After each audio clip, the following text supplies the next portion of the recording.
বাংলা সাজছে শারদীয়ার সাজে, এগিয়ে আসছে দুর্গাপুজো। কুমোরটুলিতে জোর ব্যস্ততা। তবে 2024 সালের দুর্গাপুজোর মেজাজ অন্যান্য বারের থেকে খানিক আলাদা। থমথমে পুজোর আবহ। আরজিকর কাণ্ডে নির্যাতিতার বিচারের দাবিতে চলছে আন্দোলন, তার মধ্যে ঢিমে তালে চলছে পুজোর প্রস্তুতিও। তবে মন্দাতেও বাঁকুড়ার টেরাকোটা গ্রাম বাজমুড়ার মৃৎশিল্পীর হাতের কাজ পাড়ি দিল কলকাতার বিখ্যাত প্যান্ডেলে। হাতে বানানো 8 ফুট উচ্চতার দুর্গা দেখা যাবে কলকাতার মণ্ডপে। এই বরাত পেয়ে ভারী খুশি শিল্পীরা।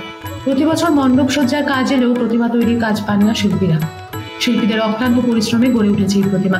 এবছর দুর্যোগপূর্ণ আবহাওয়ায় প্রতিমা তৈরির কাজ শেষ করা এক প্রকার চ্যালেঞ্জের মতো ছিল। মাটি গুঁড়ে এক ধরনের মাটির রং দিয়ে আগুনে পুড়িয়ে তৈরি করা হয় টেরাকোটার এই প্রতিমা। শিল্পী ব্রজনাথ কুম্ভকার জানান, কয়েক মাস আগে কলকাতা থেকে কয়েকজন শিল্পী এসেছিলেন বাজমুড়ার টেরাকোটা গ্রামে টেরাকোটার কাজ দেখতে।